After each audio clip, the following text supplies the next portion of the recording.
And so I'm looking at all these weirdos and their weird behavior, and I'm just like, this is not how you behave when you lose someone you claim to love. And then it hit me.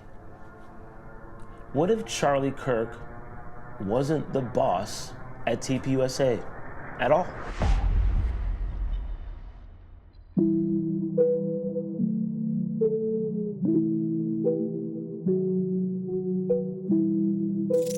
YouTube family, what's going on? It's your boy JR, Unleavened Truth, back with another one. Glad we haven't been canceled yet. Y'all already know what to do, man. If this video, other videos bring you value, please don't forget to hit that like and subscribe on the way in. We're not gonna waste no time. Let's get into it. Now, as y'all know, we've been diving into the Charlie Kirk case. This is an event that has been very polarizing in this country, not only politically, but also spiritually. And here at Unleavened Truth, that's our job, right? We worship the Father, Yahuwah, in spirit and in truth. And we allow the Spirit to reveal those truths to us in any way that they may come. Now, recently, Wolves in Finance, a once small YouTube channel, and I say once small because about a month and a half ago, he had 20,000 subscribers, and now he's at 400,000. Sheesh. Crazy.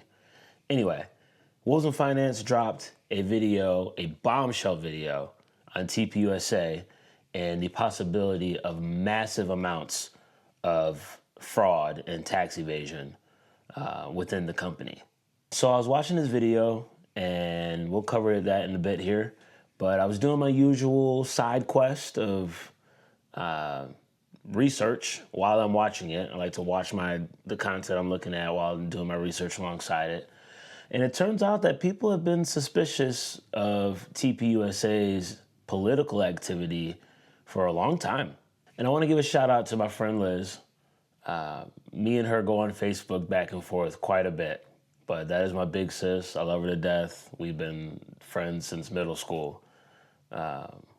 She's a homie. And I remember us jumping private to a private chat after Charlie's death and just kind of discussing our thoughts on the whole situation. And obviously, like in public, we disagreed on a lot, but she actually was the first person ever to point out to me that TPUSA is not the company that I certainly thought it was. So, Liz, gotta give you your props, gotta call a spade, right? You were right, girl. TPUSA is not who we thought they were. So to anybody who's been following the case, or maybe you caught my videos, whatever the case may be, I think any sensible person can agree TPUSA is weird, bro. Like, they are just a weird company. The weird behavior during the shooting, after the shooting, the weird comments, and honestly just bad PR from TPUSA, from Andrew Colvett, from Tyler Boyer after the shooting. They're just weird, okay? Something's off. And so I'm looking at all these weirdos and their weird behavior, and I'm just like, this is not how you behave when you lose someone you claim to love. Yes, Charlie Kirk is their boss, but by all accounts, they claim that TPUSA is this big, tight-knit family and everybody loves each other. This is not how you behave when you lose somebody you love. And then it hit me. What if Charlie Kirk wasn't the boss at TPUSA at all? What if he wasn't in charge? Sure, he's a CEO. He's the face of the company. He's, the guy that we all associate with TPUSA. But what if he's not in charge? So follow me here as we take a deep dive into the company formerly known as TPUSA. They will now be referred to from here on out as TPUS APAC. All right, so here's an article from ProPublica.org. It's a nonprofit newsroom that investigates abuses of power. They actually have some really interesting articles here, but I want to scroll down. It talks a little bit about some of the weirdness about the independent audit company that works with Turning Point USA that has multiple business relationships with its founder, William Montgomery, who was the nonprofit's treasurer at the time. Turning Point was founded in 2012 by Kirk. at the time was 18 years old, and Montgomery, who invested in the young activist after hearing him speak at a small college in the state. At the 2016 RNC, Kirk met Trump Jr. and would soon accompany him on the road as an assistant. As Turning Point has thrived, Kirk's salary has grown from $27,000 to nearly $300,000, and he no longer lives with his parents. Y'all have to put that in there. Last May, he bought an $855,000, good Lord, 2-bedroom, 2-bathroom oceanfront condo in Longboat Key, Florida. Okay, now this is the first detail that really reframes everything for me, okay? I always was just under the assumption that Charlie Kirk started TPUSA almost like a Steve Jobs in the garage type startup, right? He just went out, started talking on college campuses, gained traction, gained popularity, started to bring in money, this, that, and so on and so forth, right? But that's not the picture that this article paints. According to this and multiple other sources, Bill Montgomery is the guy who discovered Charlie and saw him as somebody who was a very talented speaker, very well-mannered, and at 18, he decided to invest in Charlie, right? Charlie's initial salary with TPUSA is $27,000. I'm sorry, $27,000? That is not I'm the CEO of a company money. That's, this is Subway and you're Jared money, right? Like we'll pay you to be the face of the company, to go out there and be the public persona for TPUSA, but you are not in charge by any means. The article goes on to talk a little bit more about their relationship. It says, for his part, Montgomery, whose Facebook profile features him posing with Trump Jr., left Turning Point last April. This was back in 2020, I believe, maybe 2024. Colvin said his term as the board member ended. 2 months later, Kirk praised Montgomery in a big post celebrating his unmatched contributions to the nonprofit. From Charlie, to anyone who has been impacted by my videos, podcasts, TPUSA, our chapters, literature, events, blah, blah, blah, you have Bill Montgomery to thank for investing in an 18-year-old with a vision when everyone else thought it was impossible, foolish, and deemed for failure. So by Charlie's own admission here, Bill Montgomery basically put him on. Now, if we look here at some of the money, this is an article from Forbes from September 22nd, so just after Charlie passed away. Turning Point USA raised $389 million, sheesh, under Charlie Kirk, including $13 million from a Texas foundation that nobody knew about until now. Wasn't reported beforehand. All right. Turning Point USA raised $389 million from its founding in 2012 through mid-2023, according to its tax returns. In its first year, Turning Point USA brought in just $79,000. So remember what I said. Charlie's first initial salary was $27,000.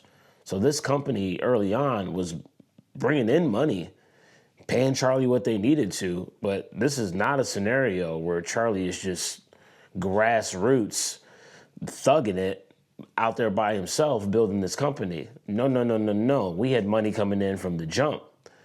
After Kirk had become a conservative star, his annual contributions had soared. The company's annual contribution soared 1,000-fold to $80 million. Turning Point's first contribution was $10,000 from fund manager Foster Friess. Came after Kirk met him at the 2012 RNC, and Friess ended up backing the group for years, with his widow pledging $1 million to launch new chapters after Kirk's death. Wayne Duddleston Foundation, founded in '81 by the late Houston real estate developer, is the largest direct donor in IRS records, giving $13 million. His backing of Turning Point USA does not appear to have been previously reported.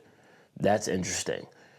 Other backers include foundations tied to Jack Roth, the late Home Depot co-founder, Franklin Templeton. When I was in finance, I actually used to work with Franklin Templeton. One of their mutual funds was the main mutual fund that I used to use for my clients. It's a big financial firm. Their former CEO, Charles Johnson, and his wife gave $4.6 million. Dunn Capital founder, William Dunn, gave $4.5. Waste Management founder, Dean Buntrock, gave $4.1 million. So again, guys, I'm just trying to paint the picture here, right? I don't know. Maybe you guys aren't like me. Let's take a step back for a second.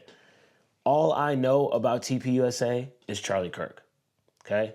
I actually didn't know or really care about Turning Point at all when I first started watching Charlie's content. I was just watching Charlie because he was cooking folks in debate, right? Like, he would come ready with receipts.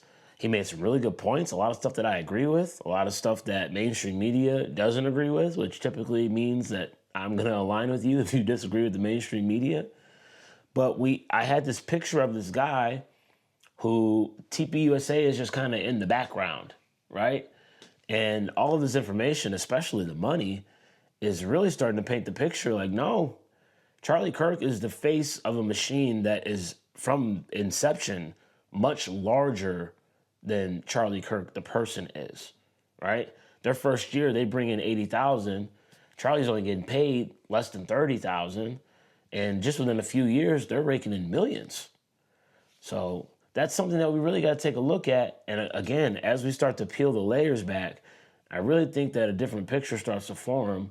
And some of this behavior that we're seeing now really starts to make sense. And then there's this schmuck, Tyler Boyer, okay, head of Turning Point Action. I believe he's the current COO of Turning Point. This is from Turning Point Action's website. Seventh generation Arizona conservative activist. He served as the Republican precinct committeeman, a bunch of other political titles that I don't care about. Arizona RNC national committeeman, and was a primary organizer and speaker at the first Trump rally in July of 2015. Tyler joined Charlie Kirk at Turning Point USA in 2015, later becoming COO, overseeing the nation's largest and most impactful field program, organizing the nation's largest activist events, and reaching hundreds of millions in digital initiatives. In 2019, he also took on the role of CEO at Turning Point Action, a different company from Turning Point USA. Turning Point Action is a 501c4 organization that operates the nationwide youth effort Students for Trump. Now, one detail worth mentioning here, and I'm not saying this is proof of anything, but it is very interesting information. And again, at Unleavened Truth, we do not believe in coincidences. So I found this fascinating.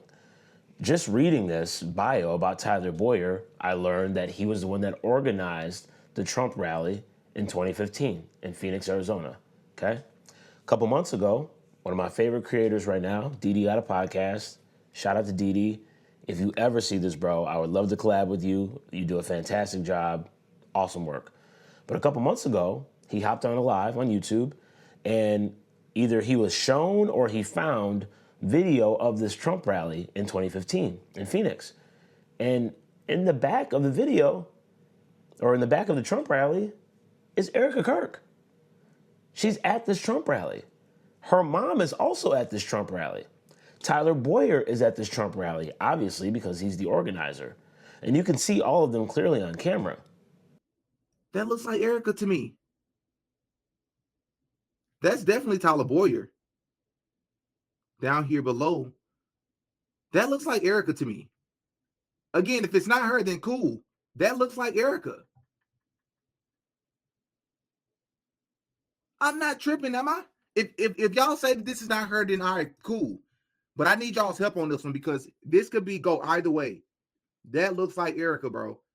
Let me go to the second screenshot I took. What y'all thinking? When I first looked at it, I was like, no, a little bit too skinny. But then I have to remember the music video. This is Mr. Tyler, the guy who played her husband in the music video. And this is, of course, Erika. Erika and Tyler. Boom, boom, boom, boom. Y'all, these look like the same people, man. And that looks just like Miss Lori. Let's go get an image of Miss Lori Francevy. Let me share this. That's her mother. And look at this person right there. It's to her left, right next to the African American looking person. That looks like Lori Franksby. Now, what are the chances? Let's say that this might not be Erika. There's also another person standing right next to her that looks like her mom. There's a person there that looks a lot like Erika Kirk, which in itself, there's nothing wrong with that. But when you consider the fact that it looked like her mother is there, and it almost looked like some guy that she probably was dating because they're with a child. So you have Erika, this guy, and then a little girl with them. Obviously, it wasn't her and Charlie's daughter. So I'm genuinely and curiously asking who this little girl is.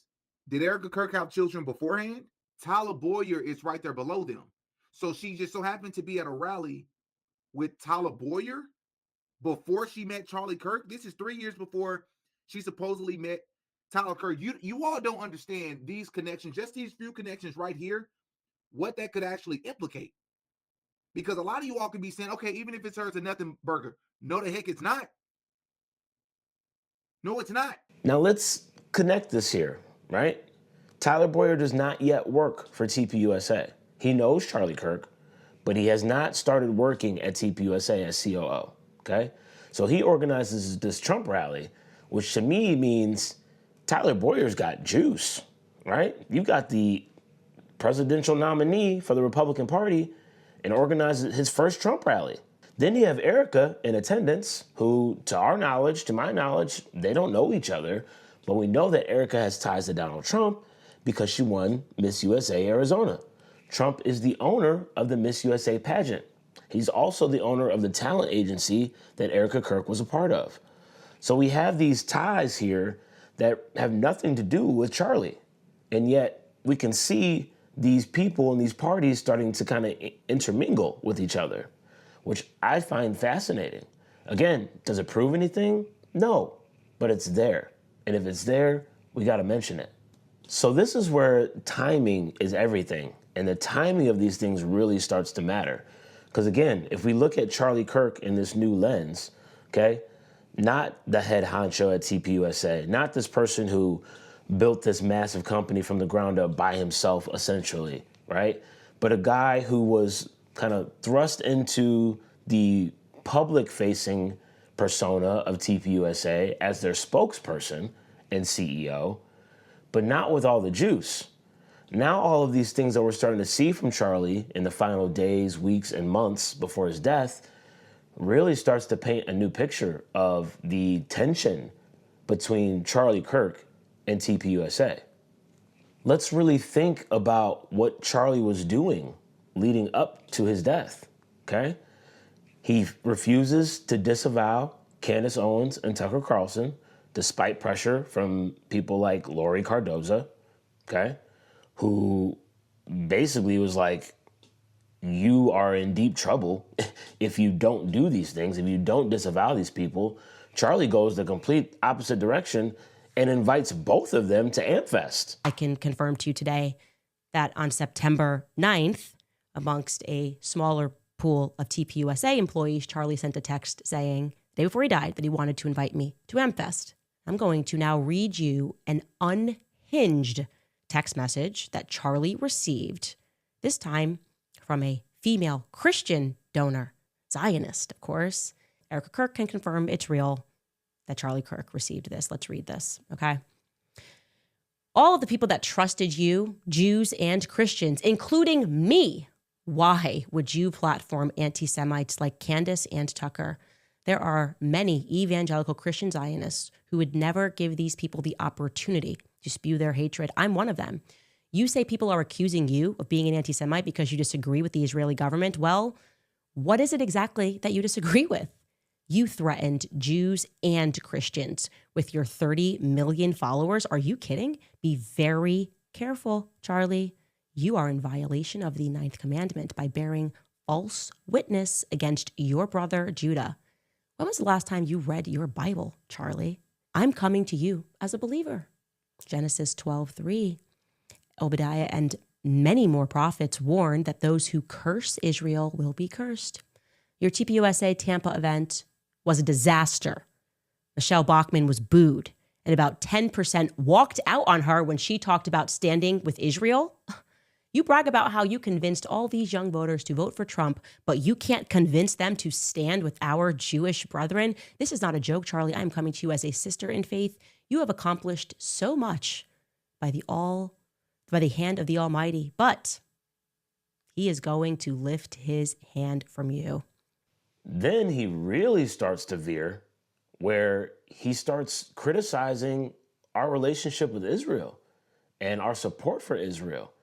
And to me, that is best evidenced by this interview that he does with Ben Shapiro that just happened to air a day before he's killed. We've pushed back against the media on COVID, on lockdowns, on Ukraine, on the border. So like, maybe we should also ask a question. Is the media totally presenting the truth when it comes to Israel? Just a question, that maybe we shouldn't believe everything the media says, because I know I've been conditioned to ask a lot more critical questions over the last couple of years. So, Ben, some people would accuse Israel of wanting to ethnically cleanse. Some people in the Israeli government are saying, again, it's all over the place, right? You have opinions all over. In your opinion, what would a good outcome 5 years from now be? And how does one respond to the claims of ethnic cleansing? And then, most critically, 8 days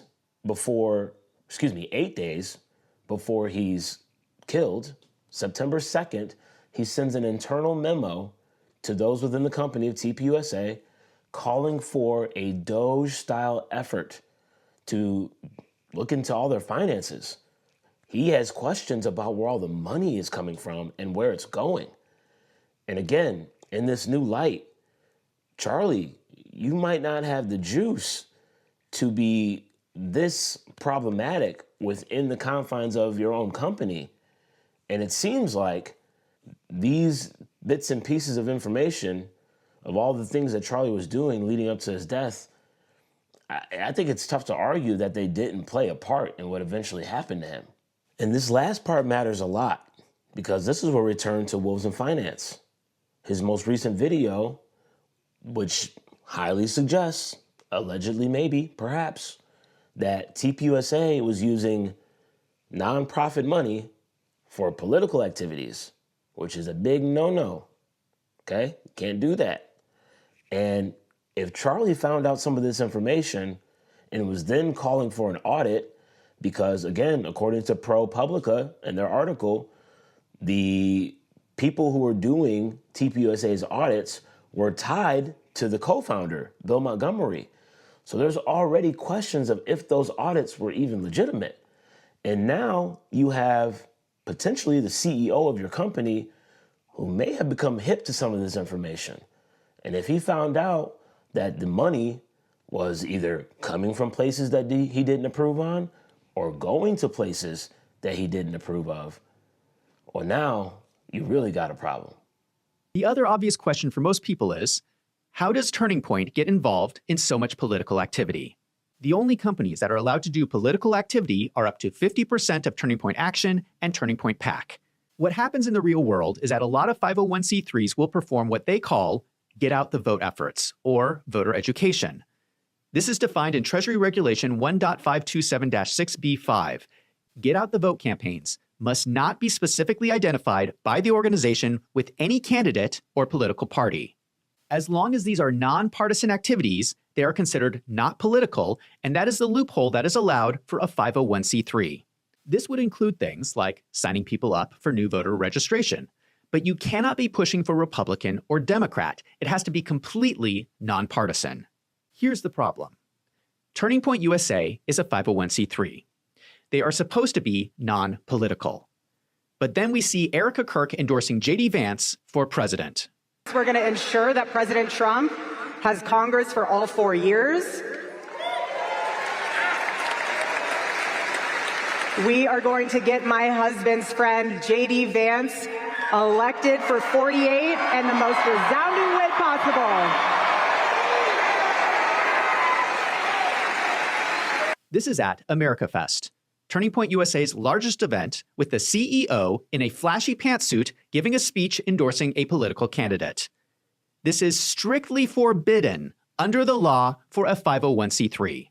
You cannot endorse political candidates. That is political activity. In my opinion, what Erika Kirk just did was illegal.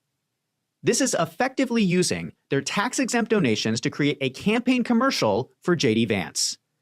And before you say, well, maybe it was paid for by one of the other companies that allow political activity. No, no, no. It says Turning Point USA behind her head during the speech.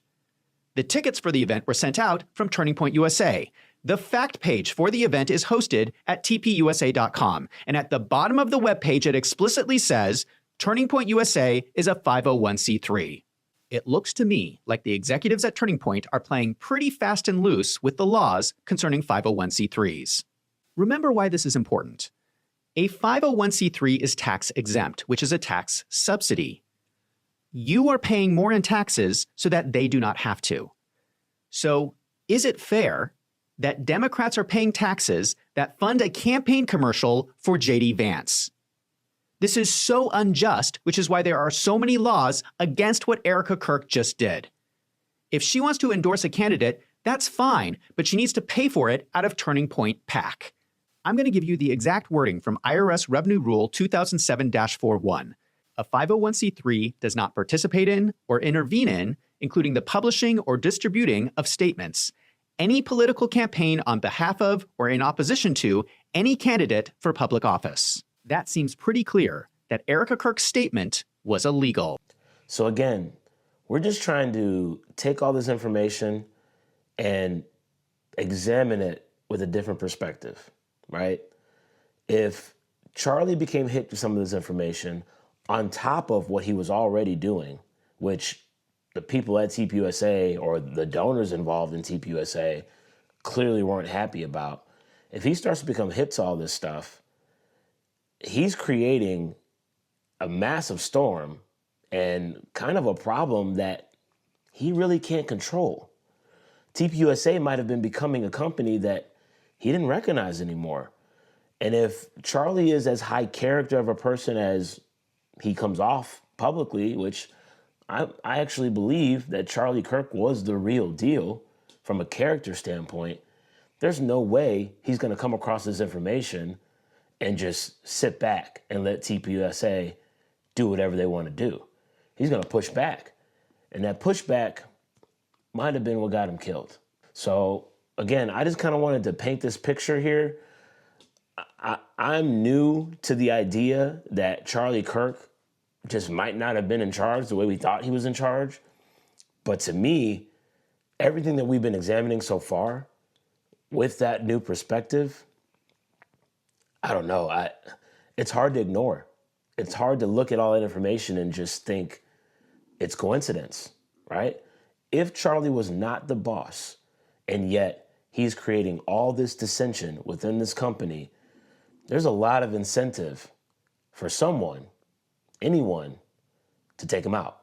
So let me know what you guys think. Again, tons of info coming out. We're just going to keep digging bit by bit, piece by piece, putting it all together. But I'm very curious your thoughts. Do you think that this new, fresh perspective could be accurate?